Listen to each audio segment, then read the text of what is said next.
All right, Kiss Army, welcome to the KissFAQ Podcast. Thank you for giving us your time today and letting us into your head. I hope we don't do any damage. This is a Kiss-related podcast by the board, for the board. We hope that you enjoy. We'd love you to support this show. Please like, follow, and subscribe to us on Facebook, YouTube, and Twitter. Your likes and subscription helps us to grow and attract interviews and content. So please retweet and share our posts. Your contributions are appreciated. Welcome to episode 426 of the KissFAQ Podcast. I'm your host, Julian Gill. I am back this week for now. Today we've got Marcus Almighty Mark. Greetings. Back in the shotgun seat. Thank you for hosting kindly, sir. Welcome. And Ken as well, 69th Blizzard. Hello. And Lonnie, St. Louis Kiss. What's going on? All right, so first and foremost, it is Thursday, August 25th, which means happy birthday, Gene Simmons. It is already tomorrow in Australia, so we missed his birthday. We're really bad Kiss fans. And time zones really throw a spanner in the works, as we found out earlier today when Australian Spotify posted the lead-off single, apparently, for the forthcoming super deluxe edition of Creatures of the Night. I couldn't see the artwork, whether it said 40th anniversary edition, but I'm presuming it does. Let's just go around the table, starting with Lonnie. Thoughts on that first single, reaction to the box set, and then we'll get into some of the bits and pieces about the track listing. You know, it's exciting. We were told this was coming, and we got a little leak today, and I'm guessing we get kind of an official confirmation probably from Kiss Online tomorrow. It's exciting. I think the first single is interesting, and it gives us a little taste of what we're in store for. Yeah, that's super exciting, and obviously, anytime new music drops, it's my fucking VCR rewinding now, god damn it. Why is Julian have a VCR out? Yeah. Did you say VCR? VCR, yeah. VHS dubbing in action. Bootlegs. Yeah, Ken, so what are your thoughts on the announcement, or the lack of announcement, but the leak of a prospective announcement, I guess? Yeah, it's like Lonnie said, it's very exciting. As of late, we didn't know if we were going to, this other leak stuff was going to cause some stoppage to the box set or future box sets. But it's very exciting that they're coming out with this thing, and I'm guessing they're going to announce it very shortly. So based on what I know, I guess so far I'm pretty excited, and I'm sure I'll be buying it. Yeah, we'll go through the track listing in a minute, just to kind of thrash down through some of the points of the things that are listed. And IOCR, the Spotify Australian thing to get the set or the track listing on it. One thing that strikes me off the top is 5.5 hours of Creatures Era. Lonnie's probably saying, well, if it could be 5.5 hours of Revenge Era, that'd be like really good. No, I'm on board. Yeah, you are? Good. Mark, what about you? Yeah, actually, when the Destroyer one came out, I was, not that excited about it, being the record that it was. But now that this is coming out, I'm fully in. I'm on board. I'm ready to order the deluxe version of this for sure. Because it is one of my favorite records. I mean, it is in my top 5, right, easily.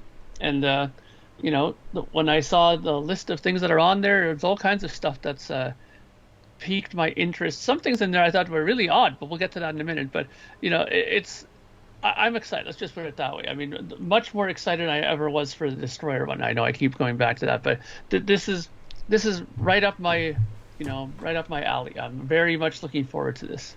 I think one of the first things that came to mind today when this information dropped was, oh my God, Michael James Jackson is no longer with us to enjoy this moment of excitement in the fan community about an album that is important to so many of us for so many different reasons.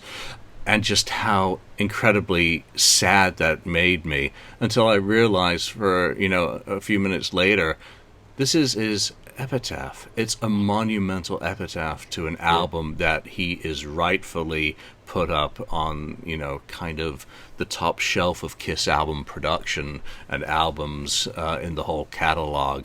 That this really will be, 76 tracks, 5.5 hours of Creatures related material really will be. And we have no idea yet what the contents or the book or anything else that go along with it or the various formats might be. There's not even word that tomorrow would be an official announcement. There's nothing hinted at anywhere officially or otherwise. So whatever the case, to get this news early again is, it's like the Creature soundboard leaks, and Ken and I disagree on this fundamentally. He says it's all good. I say it steals the thunder of the band and the label to a certain extent, now that we see that a lot of those tracks are indeed included on this box set. And whatever the reason, I don't think it will affect most fans' desire to purchase it. I know there have been a lot of discussions on the board this week about Napster, and I agree with kind of the context that is used, in that when Napster came to the forefront, it engendered a massive paradigm shift to the music industry that we still reel from today. And when we look at artists earning 0.00018 cents per stream, if they're even able to earn that money per stream, versus what, $18 a CD, I think someone mentioned. Obviously, the industry has to change. Mark, you're an independent musician, so I want to get your just take on that quickly. Yeah, well, look, Napster definitely effed things up for musicians a lot with that. It did kind of, take the money out of the pockets. And, these people who are saying, oh, it didn't affect the bands like that much, that's bullshit. The only ones that it didn't affect are huge bands like, let's say, U2, or somebody who's like sold multi-millions and, already has more than enough in their vaults to not have it affect them. But medium tier bands and bands that are on the uprise, it definitely affects them. As far as this goes, though, we had a great discussion, us three, when you were away, about if these leaks have any real effect on the buying of this box set. And we agreed that I don't think it did, mainly, and for me, I don't believe so, for one reason. And I think that this is going to be true. I hope it is that they will most likely take these songs and give them some sort of an extra sheen, maybe a little bit of a remastering job or a mastering job to make it sound much better than the leaks sounded. And those sounded great, don't get me wrong, but I'm sure that they'll bring them up to another level for the box set release. So I think that even though us people who have gotten these leaks, are listening to them, we're going to be hearing probably a much better version much better version of those songs as well on this box set. Yeah, and you guys did a great show last week. Thank you again for, steering the ship through the stormy tree. Yeah. Well, don't do that. It depends how many beers you've had. But you know what I mean. It was an engaging conversation, and I felt a bit corporate, kind of wagging my finger, at will it affect... I don't think it will affect the box set sales at all. But I think when a band or a label invest time and energy in a project and kind of their thunder gets stolen, like the material that's been leaking of late, of which is, I don't want to say definitively that it's stolen, of dubious provenance, shall we say, or unknown. I do get why there would be anger, disappointment, and frustration that things outside of their control can affect things because businesses move very slowly. Now, I'm going to put my corporate shill hat away before I get lumped in as one, whereas I just want to listen to the fucking music. Let's go through these discs. Actually, you're right. Before we get into these discs, I mentioned Revenge. New merch. Anyone gotten any shit this week? Because I want to see it because I didn't buy spit. Yeah, give me a second. Go ahead, Ken. Give me a second. Okay. Yeah, I'm just going to show you the same thing. Well, he probably got more than me. But the new Revenge, it's a very shiny cover. It's still in this shrink wrap, but it's a like metallic color. I cover, which is pretty cool. I guess they just sold out on Kiss Online. And yeah, it's your standard, Looks good. Mhm. I've got one perfectly peeve with that immediately though, and that's that center ring. I know that the original had a font-based Kiss, for the band title. I wish they'd taken the opportunity to fix it and make it a proper Kiss No, logo. well, there was this Kiss logo on the in '94. album. Yeah, Yeah, I wish yeah. they'd fixed it to be a proper Oh. Kiss logo. Yeah, they could have done that. I don't know why. That's they my didn't. only instantaneous quibble on that. But that vinyl, the color looks great. What about Yeah. the inner sleeve? Did they recreate the printed Their inner? sleeves recreated with the picture and the lyrics and all. So yeah, I haven't played it yet though. I haven't So checked hang it. on, did you say that they're sold out now on Kiss Online? Just like the other day, I think Oh, it okay. sold out. So attention, Kiss people, if you have an extra copy, please email Mark Anthony K because I haven't Buy one off, gotten yeah. one. Ah. Well, it seems there's I'm been sure some a lot of people problems. bought too. Yeah, there's been a problem with some deliveries I see where the postal Oh, service what is, about that poor like, guy who had it folded into? Yeah. folded it Oh. into the that's I don't horrible. know about these post Government employees. Jesus wept. I mean, that just hurts me to see that. I also saw one that was actually physically smashed. And you can't blame. Well, I guess you can blame the packaging because unless you put it in a shipping container Steel full case? of bubbles, and surround it with panthers. All right, Lonnie, what merch did you get? Yeah. So I just got the Heroes. bundle that had the shirt on it. The shirt that came with Oh, it. nice. That looks great. Yeah. It's very cool. Very nice.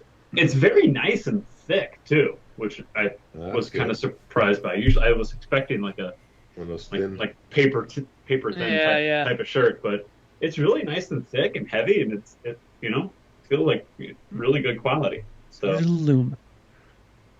very cool. Yeah, it looks good.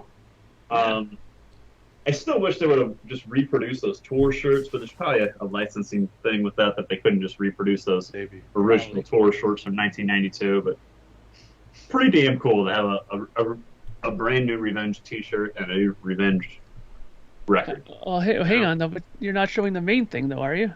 What's the main thing? Where's the record? The gold showed the- record. Oh, No, that no, sounds. Oh, that sounds serious. Oh, okay. I can grab that. That's been out for a while, so nah, we know what Okay. it looks like. I thought it was closer to you, like within hand shot No, there. it's Yeah. not serious. Needs to be right behind you on the wall there. It's in my No, bedroom. no, It's in my bedroom. Hanging above. my Over top the Think of bed. Clash. Like, Clash with the Bengals. Clashes with the Bengals. Anyone else purchased anyone? Because I've purchased nothing. I don't think. No, can't remember buying anything.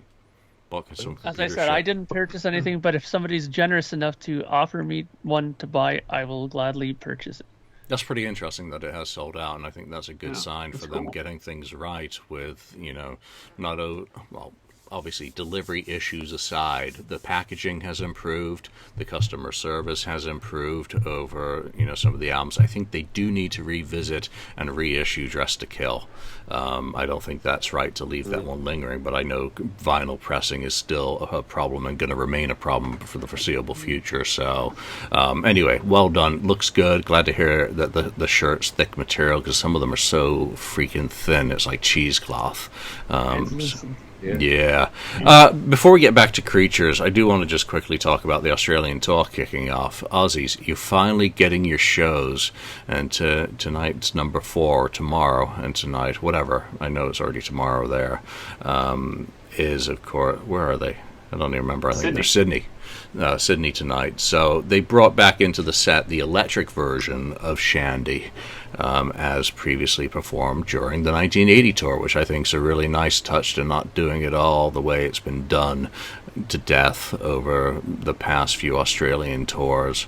Anyone get a chance to check out any audio of that, and what are your thoughts on it, Ken? Yeah, I thought it was pretty cool. I saw it on YouTube, I guess. It was a decent performance. I'm sure. I don't know how much they practiced it or anything, but it seemed okay. Vocals were okay. It was a nice little touch, or finally a nice little change too, to the set list, at least something to be surprised about. I'm sure it was a surprise when they for the first crowd, the first day of the Australian tour. I'm sure that was very cool, and probably a great reaction from the crowd because of that. And Mark's showing it here on his phone. But yeah, I think it's a cool thing, and it would be nice if they even did that other places, outside of Australia. They don't have to do it just there because Australia. They could do it somewhere else. Mark, Yes. what do you think of it? Well, Yes. sorry, I was just tending to my phone there. Yeah, I mean, interesting set list. I mean, I caught it the other day. I was looking through. I was trying to find it now, but I decided to just find the video instead, really quickly. Yeah, but the Shandy thing, I always feel that's very exclusive to Australia. I mean, every time you hear a tour of Australia happening, you kind of almost know they're going to do that there, whether it's an acoustic version or just Paul playing on guitar. There's always going to be a Shandy there. And even I think when they did the early reunion tour, they did it in New Zealand too. I think when they did that show, they played it there as well. So I don't know. Do you think it really mattered they played that song in America? I mean, sure, it'd be nice to hear it, but I think it's just something that's very attached to Australia, I find, that song. But it seems like the performances are going over well. The shows seem to be doing good. I've seen nothing but happy people and lots of pictures being posted on Facebook with people, meeting up with people in hallways. I've seen a few pictures of people meeting up with Doc, somewhere like in a hallway or somewhere in the arena. They meet up with Doc, or I saw somebody meet up with Eric Singer, pre-show. So it seems like they're really in a good mood over in Australia. So I sound like it's going well, and I hope it continues to go well. Knock on wood. Hopefully there isn't some last minute cancellation due to COVID or something stupid. So hopefully they get to go through their older shows and and then they get to finish off everything perfectly and leave the Australian people happy. Yeah, Ken, your thought? No, Lonnie. Sorry. No, Lonnie. I think it's cool that they're doing it electrically and as a full band. I'm sure when they're getting ready to go on the Black Diamond, I'm sure most fans in the audience are like, oh, okay, here we go. He's going to do, a verse or two of Shandy solo, and then we'll go on the Black Diamond. And then he doesn't do it. Some people might be thinking, some people might have been pissed, like, geez, we're not even going to do that. We're really not even changing it up even just a little bit for that. But then they come back to the encore and they do the full band version of it, which is, really cool. Considering, electric version of that, they said the last time they did a full electric version of it was '95 when they did the tour down there with Bruce and Eric, right when they were still just starting the Unplugged show. So really, really cool, and it's exciting. I don't think that. I think to agree with Mark, I think it is very exclusive to Australia and that part of the world. I think if they were to do Shandy in the United States, I think 90% of people there would look at each other like, what the hell is this? I don't think most people would know what the hell it is at all. Yeah, I think in Australia it was probably expected, but the form that it took was the surprise. Right. And I'm a firm believer that Shandy should only be inflicted on the Australians. Sorry, mates. Just as much as Crazy Night should only be inflicted on the Brits. Just for the similar reasons of personal taste only. I'm sorry. As an Englishman, I'm supposed to love Crazy Nights, but I just can't get there. I did have another thought. Oh yeah, I'm particularly peeved that it Shandy replaced Tears Are Falling. I mean, that one cuts me to the quick as well. But more power to them. They shook it up. They changed it up, and people who complain about Kiss, well, they did something. They changed the set finally. We did get some other box scores in the other day as well. So the May run through the U.S., Dayton did very well, 90%. Over $1 million gross. Milwaukee was a dog, under $1 million, but 9,000 out of 21,500. But I think there were some weather concerns, and obviously that had been postponed a couple of times as well. Hartford, a little bit better, 12,000 out of 22,500, and then Walnut Creek similar. But they're still pushing nearly 1 million per market, and you think about what they have in terms of merch add-ons and meet and greets on top of that, I think the tour still clearly has some legs. And Zurich also came out, for anyone who cares, in Switzerland, 9,800 out of 12,000 and a bit. So still, I think it's still decent. I think it still shows that people still want to see Kiss, and I'm looking forward to hopefully getting some box scores out of Australia, but you just never know what's going to get reported and what doesn't. Let's go back to the Creatures box set and take a look at disc 2, which I have creatively titled for this discussion Demos and Rare 1. It starts off with the Killers, the 4 Killers tracks, followed by the 3 Penny Lane from early 1981, so those are pre-Elder, when they were going to do a rock type album. Demos of a couple of those, and then into a whole bunch of outtakes. Nowhere to Run, Take 11, Tell It to a Fool, Chrome Goes Into Motion, an alternate mix of I'm a Legend Tonight, Don't Leave Me Lonely, drums and guitar instrumental. Something seems to happen at night, Gene, and it's going to be all right. Ken, since you did the Gene Simmons Vault with me, I'm going to start with you on thoughts on that. What do you think about the Killers tracks being included and the pre-Elder stuff in particular? Yeah, the Killers tracks. I think it's a cool thing. It's something that they were going to do before, or working on right before Creatures. So, I'm okay with it, and I don't know what version of these, if they're the same tracks from that we hear on Killers, or they've been remastered, or the ones that came out. Well, that recent remaster, what is it, Japan or whatever that CD that came out. Those Japan ones from like a year and a half ago, yeah. Or the B or the '89 remixes, the B-sides. Yeah, so I don't know which one it is or what they are. It could be some other, thing. So I'm okay with that. And the Gene demos, I'm hoping it's a better demo. At least for something like It's My Life, I hope it's another demo or better demo quality than the one that was on the Gene Simmons Vault. So I'm just hoping for a little bit variation than what we've already heard. It may not be, but I'm just hoping for it. Before I go to Mark, I want to comment on one thing that you mentioned there, that you hope that it's a better demo. I'm not too bothered. It would be nice if it were, but if it is the same as the Vault, one thing I did notice on Destroyer 45 is that the material that was included on Gene Simmons' Vault was mastered better or more appealingly for my ears on the Universal release than the Vault. So I preferred those, and the versions that were included on the Vault were edited, and we got the original just purely mastered ones for Destroyer 45. So I think if it's a cleaner, better master of the same material, I'm okay with that as well. It'll be interesting to hear, and obviously everyone's going to have their own take on that. Mark? Yeah, I'm looking forward to this disc, actually, because I'm a big fan of the Killer stuff. I like those 4 songs when they came out originally.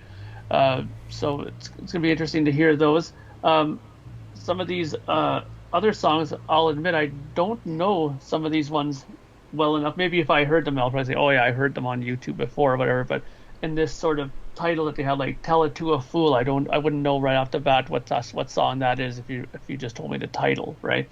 But it's interesting that they have these, like, I'm a Legend Tonight mix for instrumental and background vocals.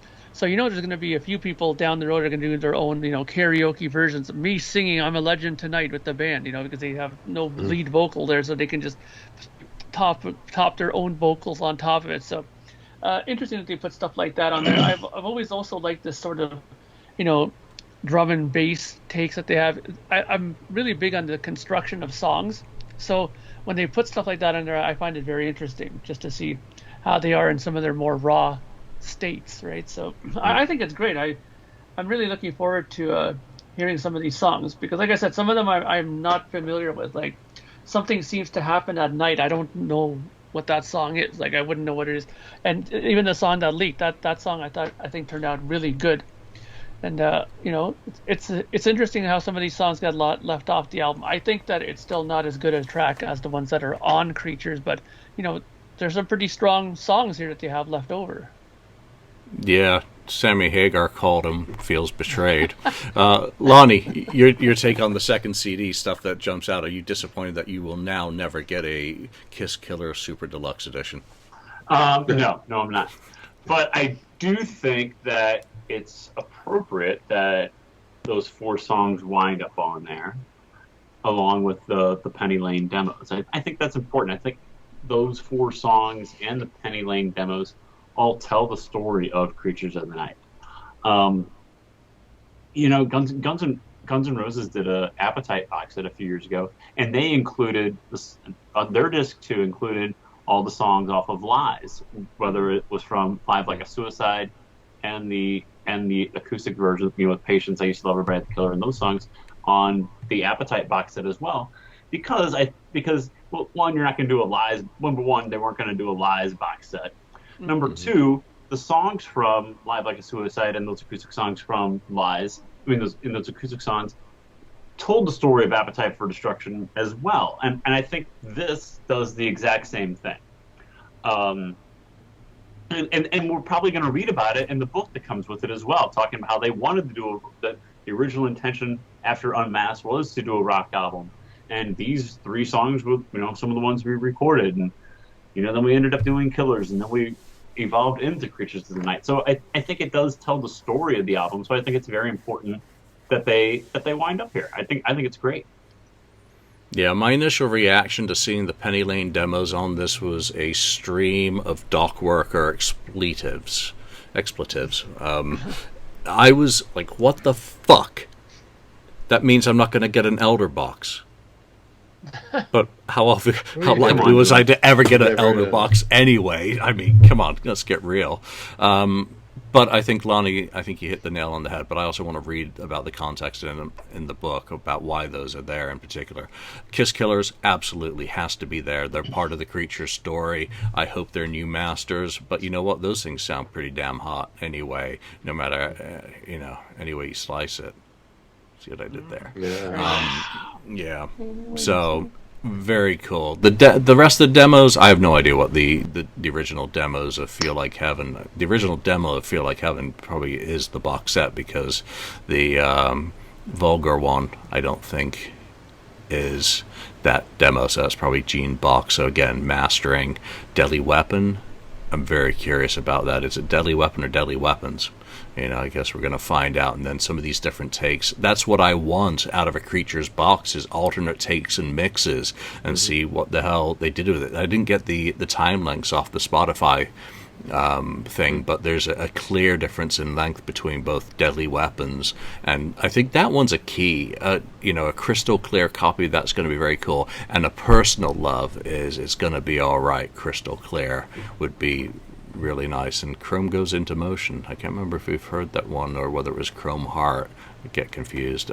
Very, very nice to see. Let's move on to disc 3, which is more demos and rare, and you get multiple takes of Saint and Sinner, I Still Love You, Legends Never Die, It's My Life, which has already been mentioned, Not for the Innocent, the demo, Betrayed, which is now the single. I want to talk specifically about Betrayed first, but then also your thoughts on all of these. We'll call this the edits and takes, demos and rare disc for it. What do you think about Betrayed? Obviously, I've already mentioned Sammy Hagar, and it's not the first time that a Kiss song has used the melody or some of the lyrics to another artist's songs. The box set had Ain't That Peculiar, which was, of course, a Marvin Gaye hit from 1965, and I think it was written by Smokey Robinson and the Usual Cartel. Then there was Every Little Bit of Your Heart, or My Heart, I can always screw up which one, which used part of a Linda Ronstadt song, Hurt So Bad or Good, where are my notes? Hurt So Bad, which was originally a hit for Little Anthony and the Imperials. And then There's Only One Way to Rock, the melody. So I think it's interesting into the creative process that an artist uses, that sometimes they use the melody to an existing song, just like if you're playing a guitar. Sometimes you're bashing around on it, playing another band's riff and turning it into your own. Mark, go to you as the artist for Betrayed, and also your thoughts on disc 3. Yeah, I mean, I like I said earlier, I kind of like Betrayed, and one of the things that I found interesting about it was we've always talked about how we would have loved to have heard, like Lick It Up with that same kind of production, with that kind of massive drum sound that they had on Creatures, and now this song has that sort of drum sound on it. You know what I mean? Like it definitely has elements of that sound on it. Maybe it's not as heavily processed as like I Love It Loud or something like that, but it's definitely there when you hear him drumming. So it's going to be nice to hear some of these other songs that we've never heard of with this sort of production value added to them. I've always thought that it was an interesting thing that they didn't use it further on. But the song overall, I think, is good. It would have been nice to hear if they actually did do some sort of like completed lyrics to it with an actual, take of a mix. But still, beggars can't be choosers. I'm happy that we got that at least, right? So it's a good song, great guitar tone. Even not final mixed. I love the sound of the guitar and the drums on this stuff. It's gonna be great to hear this stuff in the car blasting full blast, just to hear how it sounds. But you have these couple of versions of like I Still Love You, take 1, take 2, take 1 of Saint and Sinner, take 2 False Star. What I find interesting though is the mixes. I Love It Loud, alternate mix 21. Then you have Creatures of the Night, alternate mix 19. So that goes to show you how many times they probably mixed these songs before they finally said, yeah, you know what, I'm happy with mix 18, or mix 22 is the one. Some people don't know how the process works, but believe me, it's not a matter of let's go in today, we're mixing Creatures of the Night, okay, we're done, let's move to the next song. No, sometimes a song can take you like days or weeks. And don't forget, these guys are doing it old school on analog boards. If they're done and move on to another song, all of a sudden they're moving faders again, changing EQ settings. And if somebody comes back and say, Gene, I don't like the mix we did on that song a few days ago, can we just fix that? You know what a pain in the ass that is to get it reset the way it was? It's almost near impossible unless you have like some sort of automation where you can save stuff. And I'm not sure if they had that yet on those boards. So, so 21 masters, or 21 mixes, they've been doing that every day until they get that song done. So that's interesting to see how many mixes they tried on some of these songs. So I find that really fascinating. And of course, I'm going to be curious to hear some of these versions, like the single edit of I Love It Loud, and you have like an incomplete Rock and Roll Hell. And, it's interesting. All the things that we were hoping for, to hear from this kind of a box that we're getting. So we should be all happy campers. And even here, War Machine, full length mix 11. So there you go. They even went as far as like 11 mixes for a song that doesn't sound overly complicated like War Machine. But hey, who knows? Maybe they said, oh shit, I didn't like that sound effect on this part, or I didn't like how Gene's bass was in the verse. So, back to the start, right? Yeah, so that stuff doesn't really circulate. I think the single edit, it only has the fade back end missing from it. I can't remember off the top of my head. I think one thing that kind of jumps out is that the 85 remix, Creatures of the Night. Yeah. And I always remember there being 3, but then again, I've got interviews with Eric Carr who talked about only that one song being remixed. So I guess that answers that question, perhaps. And again, maybe more in the booklet and the information about it. Betrayed, just too damn upbeat for me. Lonnie. I think it's a cool mix. I think just Betrayed was good. I listened to it this afternoon. I thought it was interesting and different, and just what the kind of stuff that we're hoping to get from this box set. It's kind of mumbling around a little bit with the Sammy. I didn't even realize what it was until Julian told us before the show started, and then he just goes. I take no credit for that. That was what someone wrote on the FAQ. So thank you to whomever that was. Well, thank you. But I had no idea. And I was like, oh, okay. I thought he was just kind of mumbling around like Mark was saying before we started. and then he knew what he wanted the chorus to be, but he was still working out the verses. So that's the kind of stuff we were looking for. I mean, I'd never heard that before, and it's like, oh wow, this is new, this is different. I mean, this is exactly what we were looking for.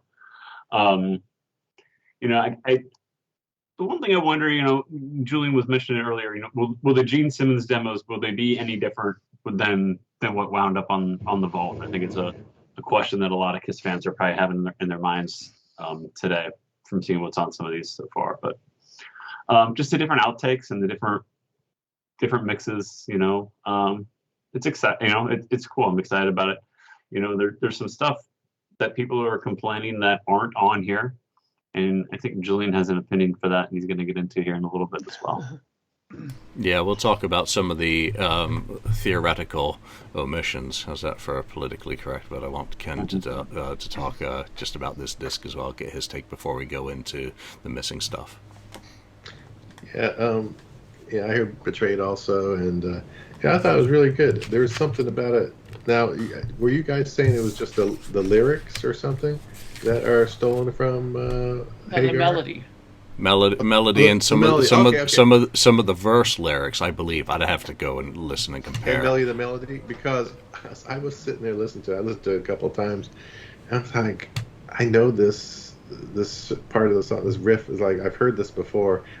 I couldn't place it. So maybe it is. Now I'm gonna have to pull out my Sammy Hagar Standing Hampton album and check that out. So I can do a little comparison. But I thought something was really bugging me about it. It's like, well, it sounds like something else, but it still sounds different enough to where I can figure it out. And but I thought it was really good. I'd love to have a final version of that. I guess they never got to that point, unfortunately. It would have been great. I liked the song. I thought it was, well written, well done. As far as the takes, I agree about the extra takes on to hear different versions of songs, or maybe they sing something different, and that sort of thing happens in a song. Not for the Innocent, of course, which we always. Oh, I want to hear that fully mastered in a pro studio. Holy shit! Version of that I'm hoping for. Another thing that stood out to me is that War Machine full length. I was like, oh, full length. I wonder what the length is. Time. How long it runs. I thought, because some great guitar playing at the end, towards the end of that song. I wonder if they had an extended a solo or something like that going on. That would be great. And then the other stuff, it's all good. I think everything there is going to be very interesting to check out. And the thing about the different takes, when you bring that up, I wonder if any of those takes were from, or alternate. The alternate mixes could have been from '85 that they were thinking about maybe changing for the '85 release. I don't know, maybe not, but that's also a possibility that they were playing around with some of those things at that time. I hope we get liner notes that tell us some of the answers. That just like they did on the newspaper prints of Destroyer 45, they actually showed some real boxes which had some details. It didn't have the damn date for Ain't None of Your Business though, which really bugged me. All right, who wants to talk about the missing stuff and trigger me? Put a quarter in Julian. Who's going to go there? What do you think is not on the demos and rare? So, Julian, what really bugs you about this? What's missing from here? What would you have liked to have what heard were you expecting on to here? see? What were you expecting to hear?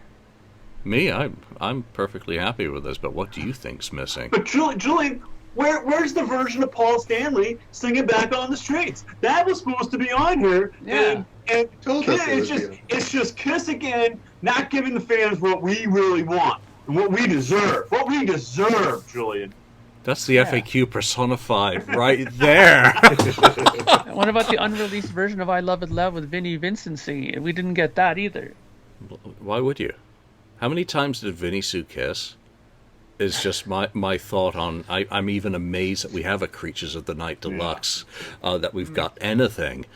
Okay, Back on the Streets. Let's go there. And I have no idea. I don't know if it's because Universal and Kiss hate Vinnie Vincent, but I think it's more likely this. Betrayed was a Warrior song. It clearly had no lyrics. We've heard the instrumental previously. We've heard a Fergie Fredrickson version where he's working out a melody for it. So I think that was underdeveloped enough for it to be presented to Kiss as an idea. And we've heard from the demo that's led off the singles today, Paul working up ideas. And clearly it's not done and wasn't, probably even pursued. Because, again, I think it's too upbeat for the direction that they were going for a ball-kicking, heavy, rock album. So, back on the streets. We've heard that it was presented. We've heard in interviews all over the years that everyone was trying a vocal for it. Well, here's my thoughts on that. Vinnie Vincent was not a member of Kiss. He was just a frickin' session player, earning his pennies, playing guitar and pitching some songs to them. There was no way he was ever going to get a vocal on it. If Paul couldn't sing it, if Gene couldn't sing it, and Eric, who would have been highly unlikely, who also tried it, it wasn't going on the album anyway. I think if they did try it, they tried it to a Warrior backing track. It may simply not exist in the vault. They may simply not have it. They may simply have not been able to obtain it, or that it was written by Vinnie Vincent as a fully completed song, already written and recorded by Vinnie, multiple demos, and recorded by Warrior, and also recorded by 3 Speed, who I believe were in the studio at the same time as Warrior, who eventually released their version on the Voyage from Space Aliens album. I wouldn't be surprised if they simply, as a matter of convenience, said, okay, we need to record Betrayed so that we can work up our own version, but simply used a backing track and tried out the vocals for Back on the Streets. I think it could possibly be a figment. If it never existed, I can understand it, because why would they record it and save tape and go through all that tape recording multiple ones if you're singing it and you're like, ugh, or if Eric's singing it and Paul's going, ugh, or if Gene's singing it and everyone's going, ugh, it kind of makes sense that it wouldn't have been retained, or it's lost. I mean, it doesn't have to be. It doesn't have to be some big ass conspiracy, or Vinny has it. Well, yeah. You think anyone's going to get on? Gene Simmons needed Vinny for the vault. I don't think he needed him any further after that. So, that's kind of my take on that. And Don't Leave Me Lonely. Multiple interviews I've heard Eric say they never finished it. So, those are kind of the two standout ones. Are there other things? Yeah, there are going to be other things, because Vinny listed a whole bunch of shit for his archives. But again, you think they're going to go to the guy who sued them repeatedly, and that includes Universal, and try and go there. We've all heard in the recent episode of 3 Sides that everyone's kind of triggered about, Joe D'Angelo talking about some of the fun of negotiating with Vinny. That's Vinny's M.O. his whole career. Do you think Universal's got any time to do that? I wouldn't. No. Nor do they care to. No, hey, Vinny, do you want to have something represented on the box?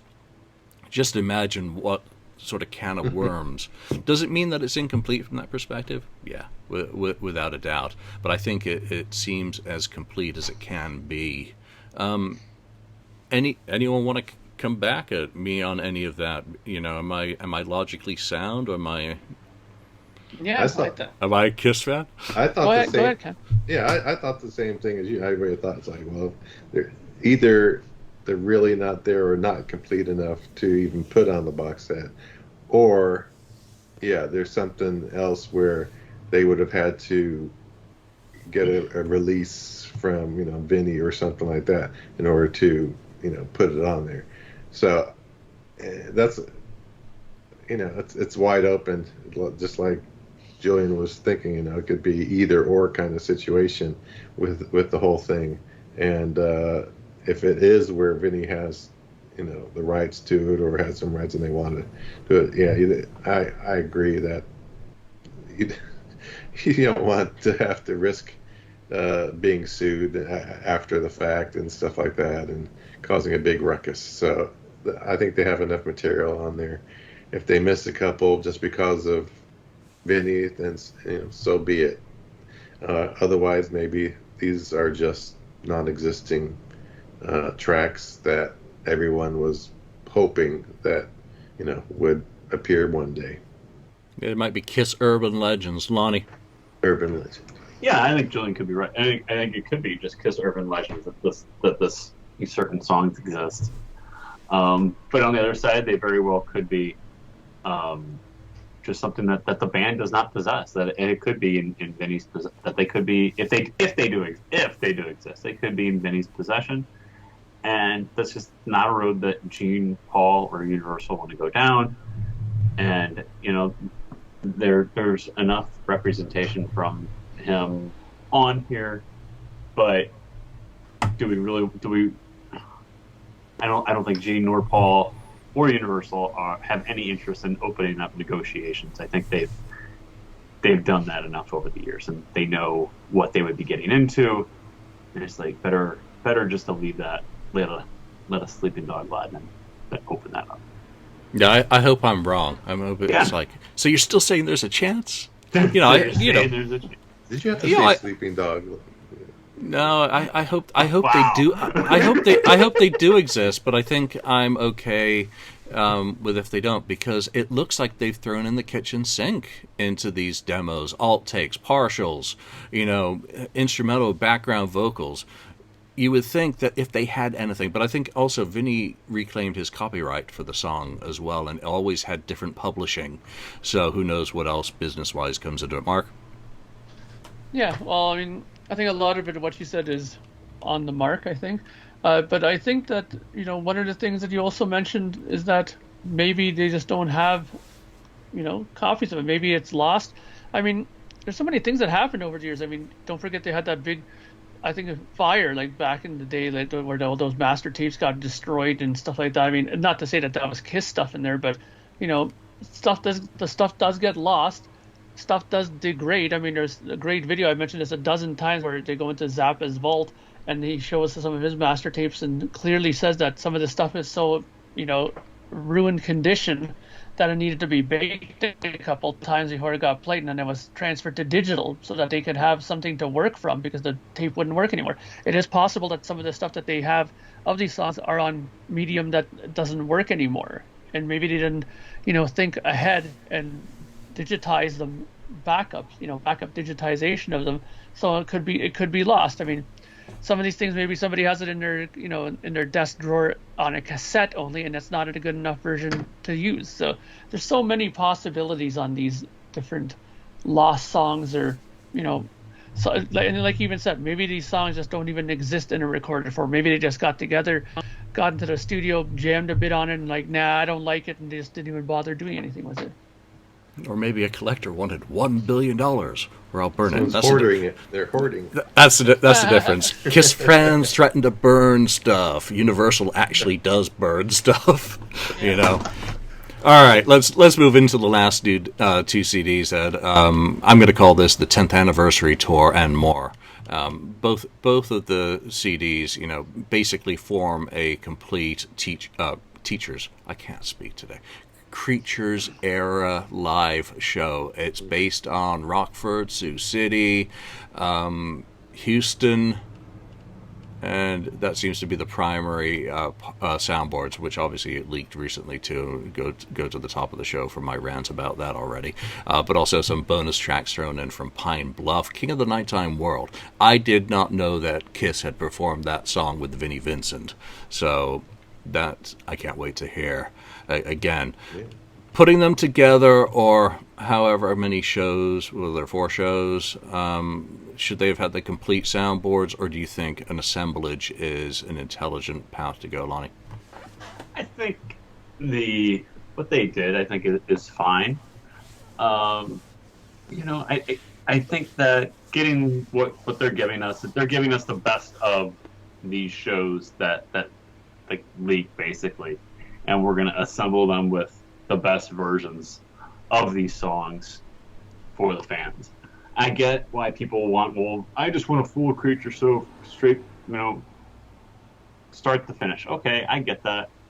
But would you rather have that, or would you rather have, like, Paul drops his, or Vinny drops his guitar in the middle of the song? Well, it just kind of fucks up the whole thing for a little bit. And I'm not saying that happens in one of the shows, but what if there's just major flub in one? I'm like, no, we're better off just putting out a good product by basically mixing these shows together a little bit. I'm fine with it. I really am, because we're getting a 40th anniversary of Creatures of the Night box set. First of all, how freaking cool is that? Did you really think we were going to get this like 3 years ago? These are the things that we talk about on this show forever. Say, why don't they do this? It'd be so cool if they did that. And then we'd laugh and yeah, but they'll never do that. That's not happening. You know, like we're such dreamers that we even think we'd get something like this. But like live versions of Rock and Roll Hell, Keep Me Coming, like Julian mentioned, King of the Nighttime World from that tour. It's so fun. That's so cool. And the fact that there are different dates tells me I'm getting a good version of it. That, okay, I'm real excited for the Keep Me Coming. And I'm real excited for the Rock and Roll Hell. What if I get it and it just sounds like crap? Because we were just going to do one concert from start to finish. What if there was a better version of Rock and Roll Hell than the show that we got?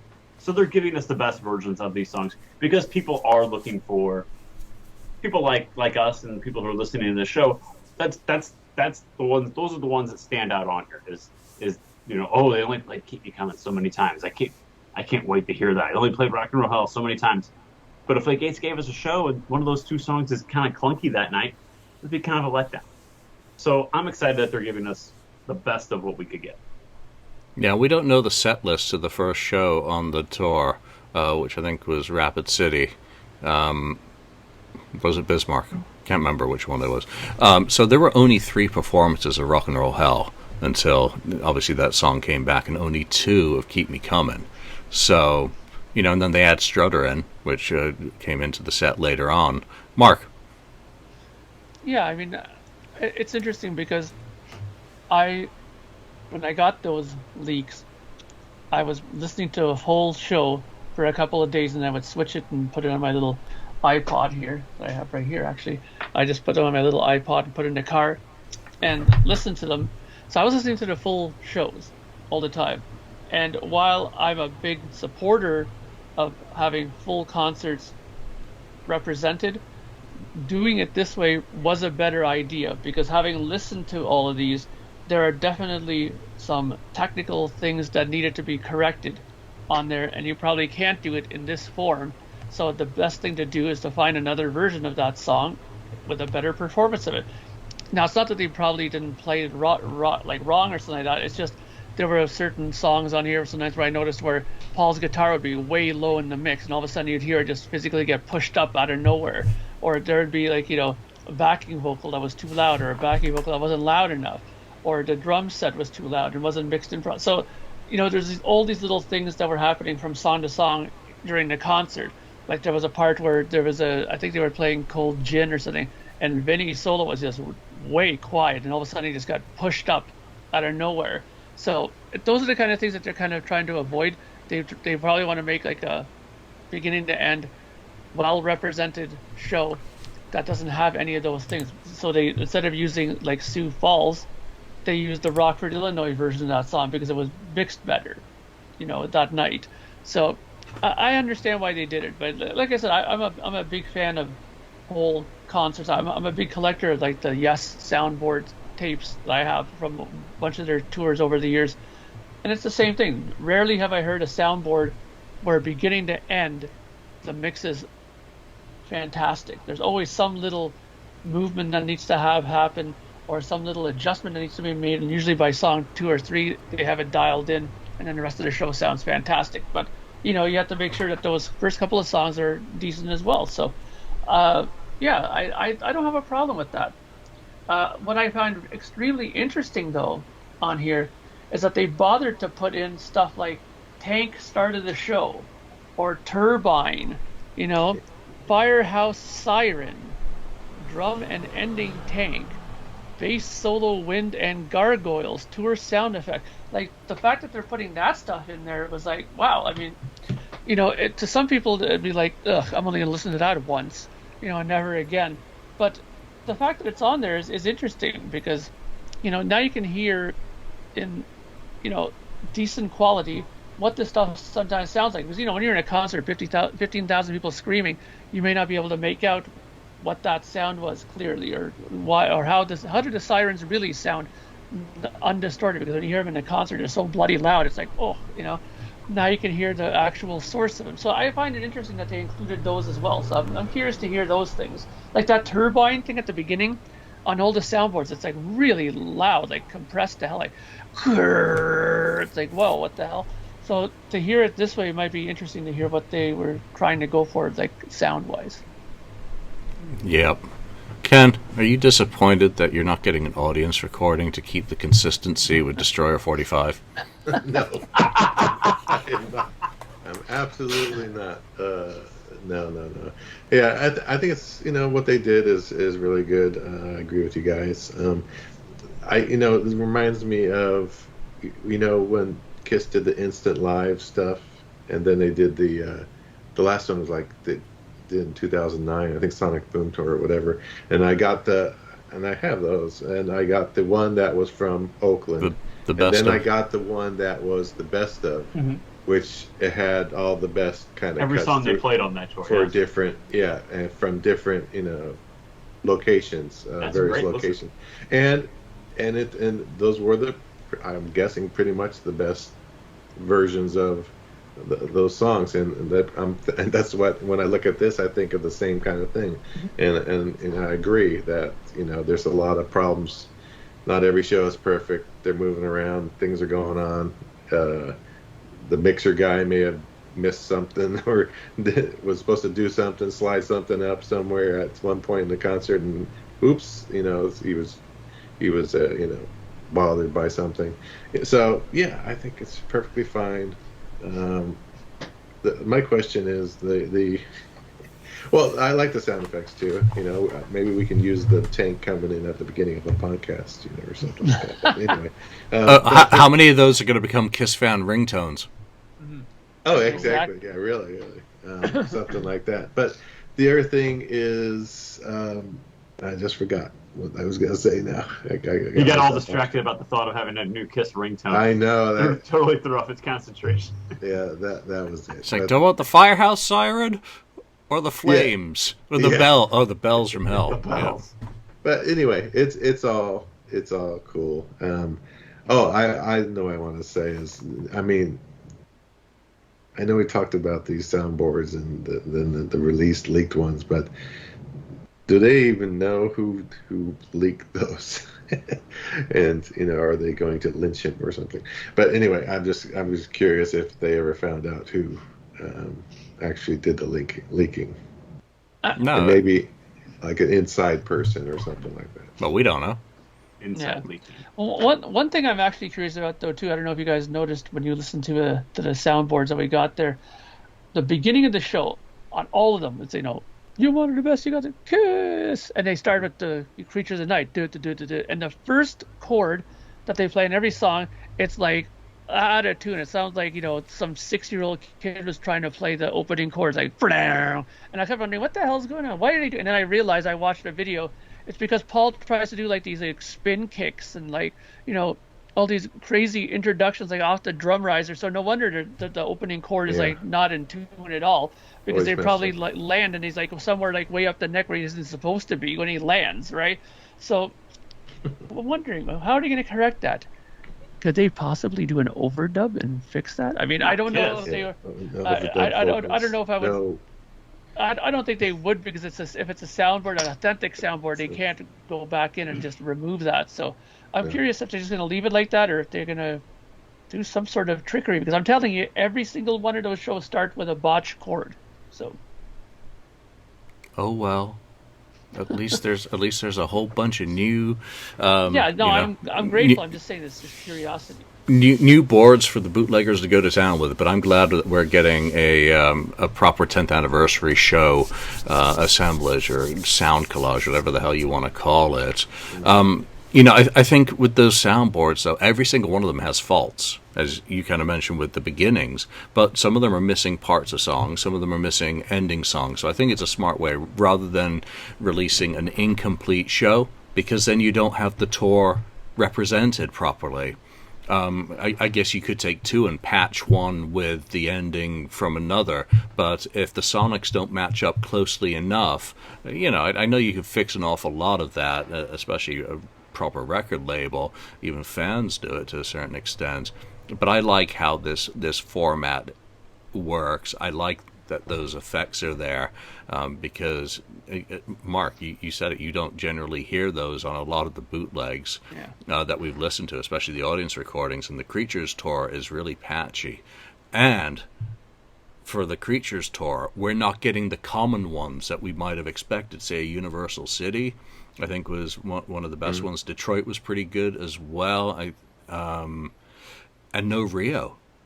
Everyone's like, it's going to be Rio. It's going to be Rio. It's going to be Rio. No frickin' Rio. How cool is that? So, again, for the vast majority of fans who aren't glued to Facebook groups or the FAQ or other message boards, a lot of it's going to be a total surprise.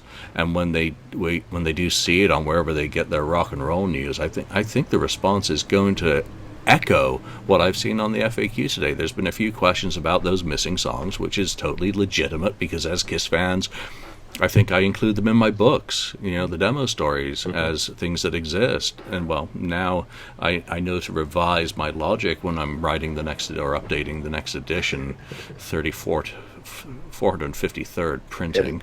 Yeah. Well, edit it, because history is never written. You are always developing more of it. You are always learning more. You're always gaining more facts. You never have all the information until you're dead, and it doesn't matter anymore.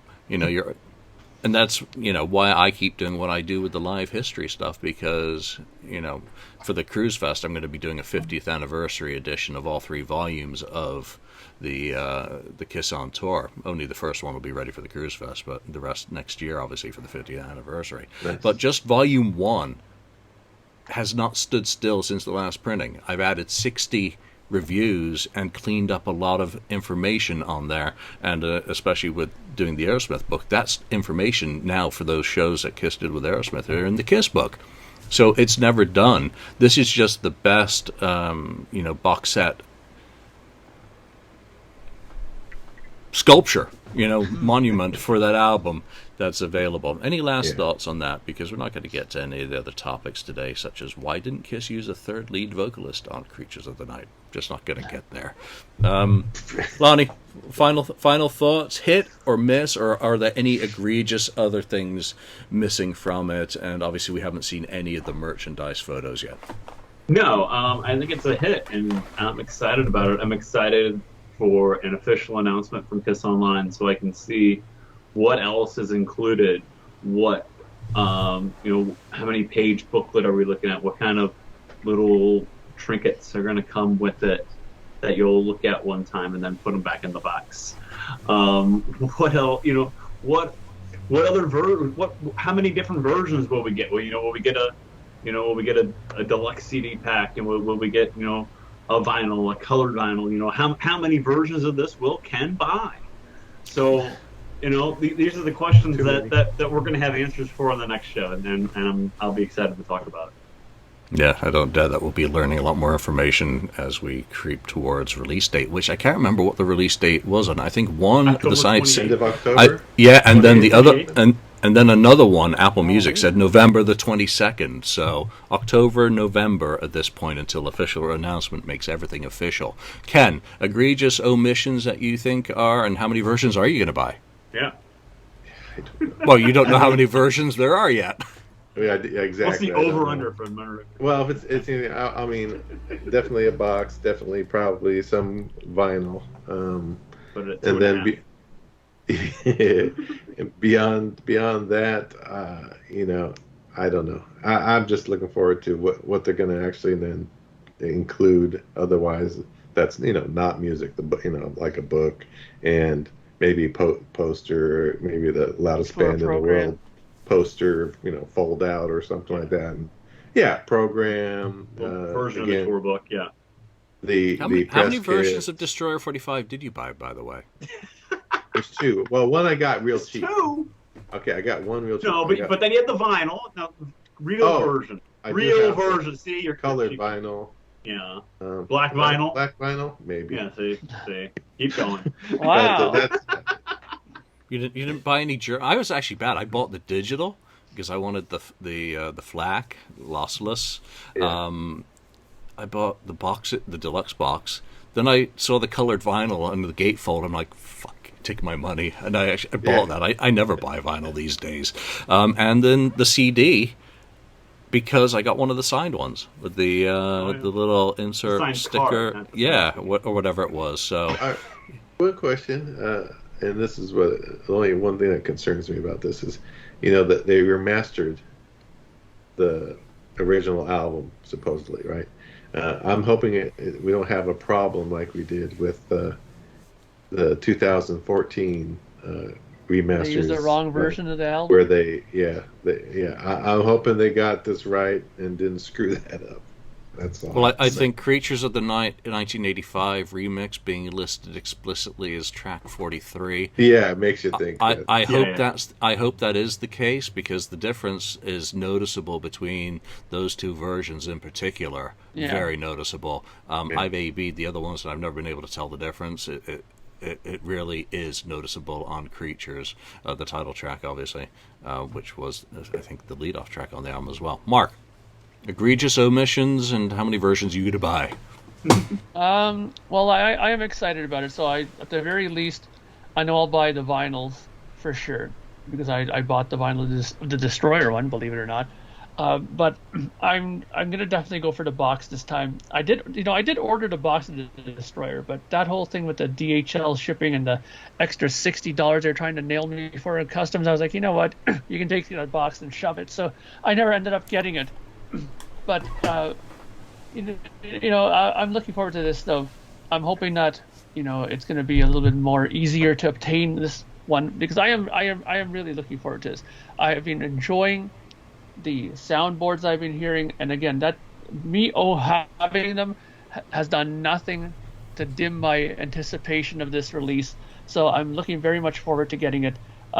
Any egregious omissions, I mean, that doesn't bother me, to be quite honest, that they don't have out in the streets and all these other things. We have so much other stuff that we got on here, and like we said, we don't even know what the stuff within the box is. I mean, I'm a big collector of tour programs. I have a lot of Rush tour programs that I collect, so I'd love to be able to get some of these Kiss programs now in my collection. It'd be fantastic. So I'm looking forward to maybe getting something like that in the box, some other posters and stuff like that. I love that kind of stuff. I really do.